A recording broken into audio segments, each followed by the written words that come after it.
Hello friends, आज का जो सेशन लेके आए हैं इसमें हम लोग एक बार फिर से एसएससी जीडी के लिए प्रीवियस ईयर क्वेश्चन के सेट को देखेंगे।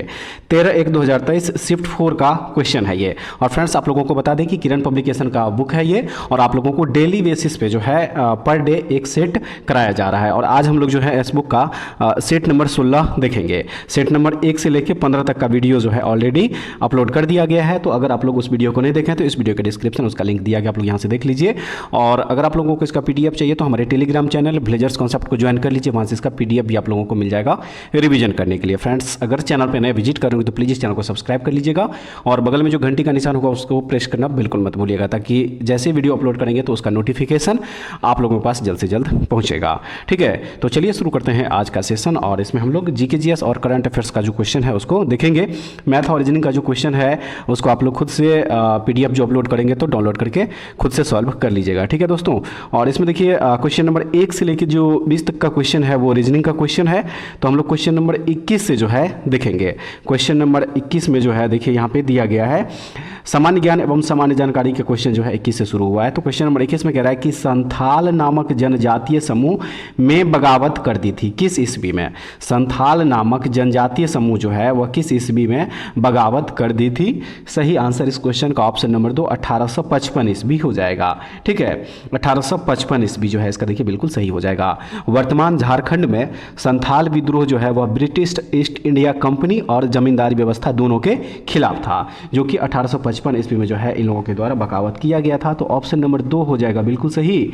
और उसके बाद जो अगला प्रश्न है इसमें कह रहा है कि निम्नलिखित में से कौन सा उद्योग विशेष रूप से सार्वजनिक क्षेत्र में वस्तुओं के निर्माण के लिए आरक्षित है। निम्नलिखित में से वह कौन सा उद्योग है। तो सही आंसर इसका ऑप्शन नंबर 2 हो जाएगा। देखिए परमाणु ऊर्जा, परमाणु ऊर्जा जो है इसका ये बिल्कुल सही आंसर हो जाएगा। ठीक है, और फ्रेंड्स भारत जो है यह एक मिश्रित अर्थव्यवस्था है जिसमें कि सार्वजनिक और निजी दोनों कंपनियों का संयोजन है। तो ऑप्शन नंबर 2 जो है दिया गया इसका ये बिल्कुल सही आंसर हो जाएगा। अगला प्रश्न है भारत में अंतःस्थलीय नौ संचालन जलमार्ग कितना किलोमीटर लंबा है। कितना किलोमीटर लंबा है। तो right answer option number 3 14,500 kilometre लंबा। ऑप्शन नंबर 3 जो है इसका देखिए बिल्कुल सही हो जाएगा।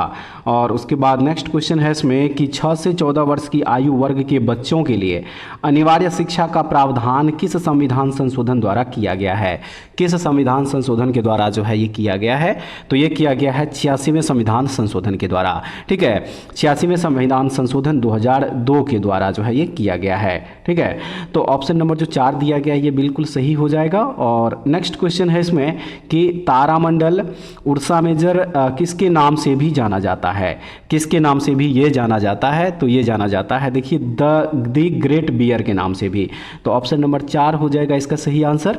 नेक्स्ट क्वेश्चन है कार्यस्थल में महिलाओं के विरुद्ध यौन उत्पीड़न को रोकने और उनकी सुरक्षा के लिए खाली जगह दिया है POSH पॉश नीति की आवश्यकता को अनिवार्य करता है।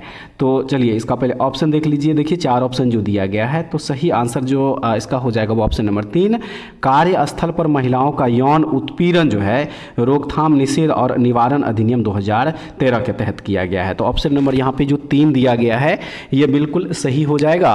और चलिए अब अगला प्रश्न जो है इस प्रश्न को देख लीजिए। प्रश्न नंबर हो जाएगा 27। ठीक है, देखिए फ्रेंड्स इस क्वेश्चन में कह रहा है कि अप्रैल 2021 तक कितने राज्यों में विधान परिषद है।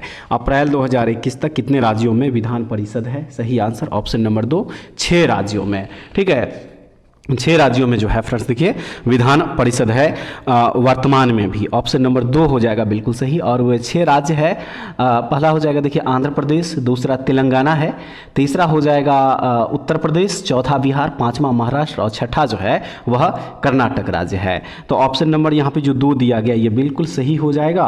और अगला प्रश्न में कह रहा है कि अगस्त 2022 में केंद्रीय सतर्कता आयुक्त यानी कि CVC के रूप में किसने शपथ ली। किसने शपथ ली। सही है सुरेश पटेल। ऑप्शन नंबर जो 3 दिया गया देखिए ये बिल्कुल यहाँ पे क्या हो जाएगा सही आंसर हो जाएगा। और जो नेक्स्ट क्वेश्चन हो जाएगा इसमें कि भारत में माइक्रो फाइनेंस गतिविधियों को किसके मतलब कौन से दशक के प्रारंभ में प्रमुखता मिली है। किस दशक में जो है प्रारंभ में प्रमुखता मिली है। तो यह जो है देखिए 1990 के दशक में। ऑप्शन नंबर 2 जो है इसका बिल्कुल सही हो जाएगा। फ्रेंड्स माइक्रो फाइनेंस जो है माइक्रो फाइनेंस संस्थान वित्तीय कंपनियां है जो ऐसे लोगों को छोटे ऋण प्रदान करती है जिनके पास बैंकिंग सुविधाओं तक पहुंच नहीं है। ठीक है, और भारत में माइक्रो फाइनेंस की अवधारणा जो है वह पहली बार 1974 ईस्वी में अस्तित्व में आई थी। कब आई थी? 1974 ईस्वी। तो ऑप्शन नंबर 2 जो दिया गया ये बिल्कुल सही है। और उसके बाद अगले प्रश्न में कह रहा है कि कोशिका की आत्मघाती थैलियाँ किसे कहा जाता है? कोशिका की आत्मघाती थैलियाँ जो है वह किसे कहा जाता है? तो ये लाइसोसोम को कहा जाता है। ठीक है, लाइसोसोम। ऑप्शन नंबर 2 इसका बिल्कुल सही दिया गया है। भारत में पहली फार्मूला 1 रेस जो है कब आयोजित की गई थी? भारत में पहली फार्मूला 1 रेस जो है वह कब आयोजित की गई थी? तो ये 2011 ईस्वी में आयोजित की गई थी। ऑप्शन नंबर 2 इसका बिल्कुल सही हो जाएगा। ठीक है, ये नोएडा के बुद्ध इंटरनेशनल सर्किट में आयोजित की गई थी। ऑप्शन नंबर 2 बिल्कुल सही आंसर हो जाएगा। और अगला प्रश्न है कि उत्तर प्रदेश किस देश के साथ अपनी अंतर्राष्ट्रीय सीमा साझा करता है? उत्तर प्रदेश किस देश के साथ अपनी अंतर्राष्ट्रीय सीमा साझा करता है? 4 ऑप्शन दिया गया है। सही आंसर ऑप्शन नंबर 4 नेपाल हो जाएगा। ठीक है, नेपाल के साथ जो है उत्तर प्रदेश 84 किलोमीटर लंबी खुली अंतर्राष्ट्रीय सीमा साझा करता है। 84 किलोमीटर लंबी, 84 किलोमीटर याद रखना है। ऑप्शन नंबर जो 4 दिया गया बिल्कुल सही है। नेक्स्ट क्वेश्चन दिया गया है, खाली जगह है, को विकास का आधार माना जाता है, यानी कि किसको विकास का आधार माना जाता है? तो ये हो जाएगा, देखिए, विनिर्माण उद्योग। यहाँ पे जो है क्या हो जाएगा? विनिर्माण उद्योग हो जाएगा। विनिर्माण उद्योग को विकास का आधार माना जाता है। ऑप्शन नंबर 4 इसका बिल्कुल सही हो जाएगा। और चलिए अब अगला प्रश्न जो दिया है, इस प्रश्न को देख लीजिए। दिया है इसमें कि चालीहा साहिब उत्सव के दौरान सिंधी लोग भगवान झूलेलाल के प्रति अपनी श्रद्धा की अभिव्यक्ति के लिए कितने दिनों का उपवास रखते हैं? कितने दिनों का उपवास रखते हैं? सही है, टोटल 40 दिनों का उपवास रखते हैं। ठीक है, चालीहा सिंधियों द्वारा मनाया जाने वाला एक महत्वपूर्ण त्यौहार है जिसमें वे अपने भगवान झूलेलाल से प्रार्थना करते हैं और त्यौहार के दौरान जो है वह 40 दिन का उपवास रखते हैं। तो ऑप्शन नंबर 3 40 दिन बिल्कुल सही है। और चलिए अगला प्रश्न देख लीजिए, किस टीम ने सबसे ज़्यादा रणजी ट्रॉफी खिताब जीती है? किस टीम ने सबसे ज़्यादा रणजी ट्रॉफी खिताब जीती है? तो यह जीता गया है मुंबई के द्वारा, मुंबई टीम के द्वारा। ठीक है, मुंबई टीम के द्वारा जो है फ्रेंड्स टोटल 41 बार जो है यह टूर्नामेंट खिताब जीता गया है। ऑप्शन नंबर 2 हो जाएगा बिल्कुल सही आंसर। और रणजी ट्रॉफी जो है देखिए, यह भारत में खेली जाने वाली प्रमुख घरेलू प्रथम श्रेणी क्रिकेट चैंपियनशिप है जिसकी स्थापना जो है 1934 यानी कि 1934 ईस्वी में हुई थी। तो ऑप्शन नंबर 2 इसका बिल्कुल सही है। और अगला प्रश्न है कि मार्च 2022 में भारत की निम्नलिखित कांग्रेसी नेताओं में से कौन राज्यसभा से सेवानिवृत्त हुए? वह कौन से कांग्रेसी नेता है? तो वह है पालनियप्पन चिदंबरम, जिसको कि पी चिदंबरम के नाम से जाना जाता है। ऑप्शन नंबर 4 हो जाएगा इसका सही आंसर। और नेक्स्ट क्वेश्चन है, कावेरी डेल्टा में मुत्तरैयार की सत्ता थी, वे कहाँ के पल्लव राजाओं के अधीनस्थ थे? तो ये जो सही आंसर इसका है वह है कांचीपुरम। ठीक है, कांचीपुरम के पल्लव राजाओं के अधीनस्थ थे। तो ऑप्शन नंबर 2 जो है इसका बिल्कुल सही हो जाएगा। नेक्स्ट क्वेश्चन में कह रहा है कि उस अम्ल की पहचान कीजिए जो जिंक को जिंक सल्फेट में परिवर्तित करता है। उस अम्ल की पहचान कीजिए, वह कौन सा अम्ल है? तो वह है सल्फ्यूरिक अम्ल, H2SO4। ऑप्शन नंबर 3 इसका बिल्कुल सही हो जाएगा। चलिए अगला प्रश्न देख लीजिए, गुणकांत दत्ता बोरबियान को किस नृत्य शैली के लिए संगीत नाटक अकादमी पुरस्कार से सम्मानित किया गया है? किस नृत्य शैली के लिए? तो इनको जो है देखिए शास्त्रीय नृत्य शैली के लिए। ऑप्शन नंबर 4 में बिल्कुल सही आंसर दिया गया है। नेक्स्ट क्वेश्चन है कि निम्नलिखित में से कौन सा नृत्य गोवा में किया जाता है?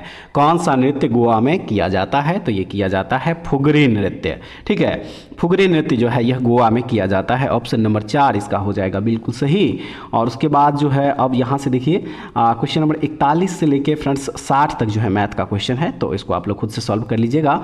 हम लोग क्वेश्चन नंबर 61 से जो है अब देखेंगे। क्वेश्चन नंबर 61 से जो है देखिए यहाँ से अब हिंदी का क्वेश्चन शुरू हुआ है।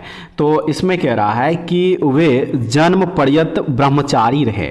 उपयुक्त वाक्य में रेखांकित पद के स्थान पर निम्न में से कौन सा शब्द आ सकता है? निम्नलिखित में से कौन सा शब्द आ सकता है?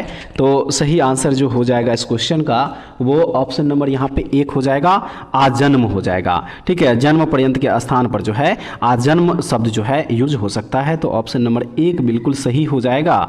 और अगला प्रश्न है कि हुक्का पानी बंद करना मुहावरे का सही अर्थ क्या है।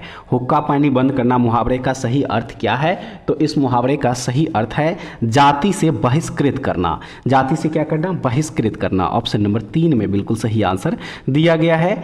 नेक्स्ट क्वेश्चन, निम्नलिखित वाक्य का शुद्ध रूप क्या होगा। वाक्य है वे सब कालचक्र के पहिए के नीचे पिस गए। इसके लिए जो कह रहा है कि वाक्य का शुद्ध रूप क्या होगा, तो इसका शुद्ध रूप हो जाएगा, देखिए ऑप्शन नंबर जो 4 में दिया गया है कि वे सब कालचक्र में पिस गए, ये बिल्कुल इसका शुद्ध रूप हो जाएगा।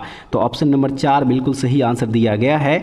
और अगला प्रश्न देख लीजिए, महादेवी वर्मा महान कवियत्री थी, इस वाक्य में अशुद्ध वर्तनी वाला शब्द क्या होगा। अशुद्ध वर्तनी वाला शब्द जो है वह क्या हो जाएगा, तो वह हो जाएगा, देखिए कवयत्री जो यहाँ पे लिखा हुआ है ये यहाँ पे क्या हो जाएगा, गलत हो जाएगा।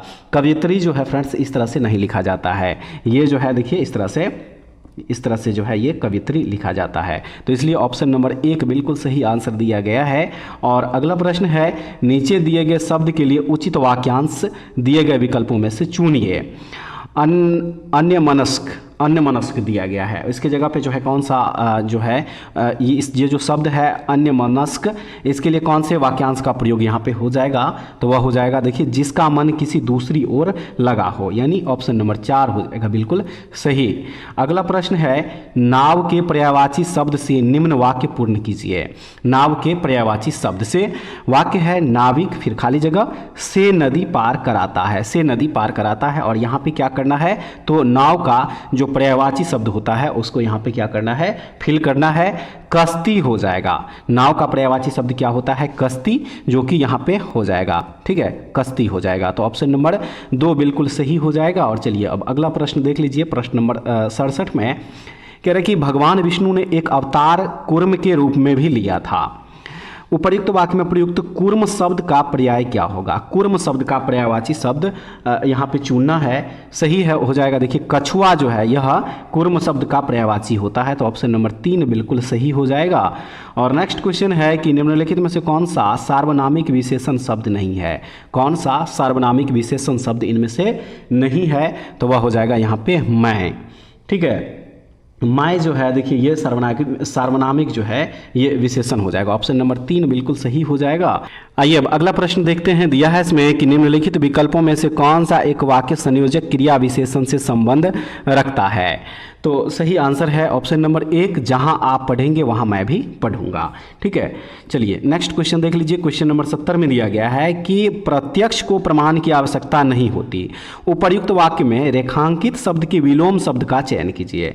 और इसमें देखिए रेखांकित शब्द है प्रत्यक्ष, प्रत्यक्ष का क्या करना है, तो विलोम शब्द जो है इसमें से पहचान करना है। सही आंसर इसका हो जाएगा परोक्ष।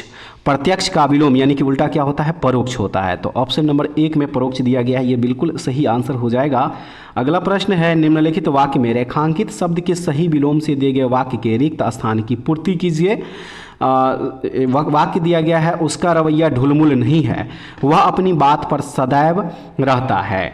तो सही आंसर जो इसका हो जाएगा वो ऑप्शन नंबर 4 में जो दिया गया अटल, ये यहाँ पे क्या हो जाएगा, अटल हो जाएगा, ठीक है, अटल रहता है। ऑप्शन नंबर 4 जो है बिल्कुल सही है।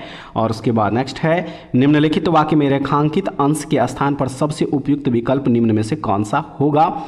वाक्य है शत्रु मैदान में दौड़ खड़ा हुआ, रेखांकित शब्द है यहाँ पे दौड़। इसके लिए जो है क्या करना है, तो उपयुक्त विकल्प इसमें से चुनना है। तो उपयुक्त विकल्प हो जाएगा भाग। शत्रु मैदान में भाग खड़ा हुआ, यहाँ पे क्या हो जाएगा, भाग खड़ा हुआ। ऑप्शन नंबर 4 इसका राइट आंसर है।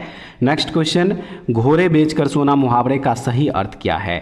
घोड़े बेचकर सोना मुहावरे का सही अर्थ क्या होगा, तो इसका सही अर्थ हो जाएगा ऑप्शन नंबर यहाँ पे देखिए जो 1 दिया है, गहरी नींद सोना, ये बिल्कुल सही हो जाएगा, ठीक है। नेक्स्ट क्वेश्चन में दिया गया क्वेश्चन नंबर 74 कह रहा है कि निम्नलिखित वाक्यांश के लिए उपयुक्त सार्थक शब्द चुनिए। वाक्य है भाव के कारण होने वाला अंधेरा, भाव के कारण होने वाला अंधेरा। इसके लिए उपयुक्त एक शब्द जो है इसमें से चुनना है, तो वह शब्द है धुंध। ऑप्शन नंबर 2 हो जाएगा बिल्कुल सही आंसर। अगला प्रश्न देख लीजिए, जिसका जन्म बाद में हुआ हो, वाक्यांश के लिए उपयुक्त शब्द क्या होगा। उपयुक्त शब्द क्या होगा, तो इसके लिए उपयुक्त शब्द हो जाएगा अनुज। ऑप्शन नंबर 2 हो जाएगा बिल्कुल सही। और अब यहाँ से 76 से 80 तक का जो क्वेश्चन है इसके लिए कह रहा है कि निम्न गदावतरण के आधार पर उत्तर दीजिए। इस गद्य भाग को जो है क्या करना है, पहले आप लोगों को पूरा पढ़ लेना है, ठीक है, इसको पूरा जो है फ्रेंड्स पहले पूरा पढ़ लीजिए और उसके बाद इस बेस पे जो देखिए 4 ऑप्शन दिया होगा, इसको क्या करना है, सही आंसर टिक करना है। तो ऑप्शन नंबर यहाँ पे देखिए क्वेश्चन नंबर 76 में कह रहा है कि निम्न विकल्पों में से प्रति उपसर्ग वाले सर्वाधिक उपयुक्त शब्द का चयन रिक्त स्थान 76 की पूर्ति कीजिए। तो देखिए 76 का राइट आंसर ऑप्शन नंबर 1 प्रत्यक्ष हो जाएगा। 77 नंबर जो क्वेश्चन दिया गया है इसके लिए कह रहा है कि निम्न विकल्पों में से उपयुक्त शब्द का चयन कर रिक्त स्थान 77 की पूर्ति कीजिए। तो इसके लिए हो जाएगा ऑप्शन नंबर 2 में अनुयुग जो दिया गया है ये हो जाएगा। और चलिए अब जो नेक्स्ट दिया गया है इसको देख लीजिए, क्वेश्चन नंबर यहाँ पे हो जाएगा 78। इसमें है कि गुफाओं में निवास करने वाले प्रागैतिहासिक मानव वाक्यांश के लिए प्रयुक्त होने वाले एक शब्द से रिक्त स्थान 78 की पूर्ति कीजिए। तो इसके लिए हो जाएगा गुहा मानव, ऑप्शन नंबर 2 जो है ये बिल्कुल सही है। और अगला प्रश्न है निम्नलिखित विकल्पों में से उपयुक्त शब्द चुनकर रिक्त स्थान 79 की पूर्ति कीजिए। तो इसके लिए हो जाएगा ऑप्शन नंबर 3 अंतर जगत। और उसके बाद जो लास्ट क्वेश्चन हो जाएगा देखिए इसमें निम्न विकल्पों में से मौका शब्द के पर्यायवाची द्वारा रिक्त स्थान 80 की पूर्ति कीजिए। तो इसके लिए ऑप्शन नंबर 2 अवसर जो दिया गया ये बिल्कुल सही हो जाएगा। ठीक है फ्रेंड्स, तो उम्मीद करते हैं कि आज का सेशन भी आप लोगों के लिए काफ़ी महत्वपूर्ण होगा। फ्रेंड्स वीडियो को शुरू से लेकर अंत तक जरूर देखिएगा और उसके बाद कमेंट्स करके बताइएगा कि सेशन आप लोगों को कैसा लगा, क्वेश्चन का लेवल आप लोगों को कैसा लगा। और पीडीएफ के लिए हमारे टेलीग्राम चैनल ब्लेजर्स कॉन्सेप्ट को ज्वाइन कर लीजिए, वहाँ से इसका पीडीएफ भी आप लोगों को मिल जाएगा रिवीजन करने के लिए। पीडीएफ का लिंक इस वीडियो के डिस्क्रिप्शन में दिया गया है। इसके अलावा आप लोग हमारे व्हाट्सअप चैनल से भी जुड़ सकते हैं जिसका कि लिंक इस वीडियो के डिस्क्रिप्शन में दिया गया है। तो फ्रेंड्स ऐसे वीडियो के लिए हमारे चैनल से जुड़े रहिए। नेक्स्ट वीडियो में दोबारा फिर से मिलते हैं, तब तक के लिए जय हिंद।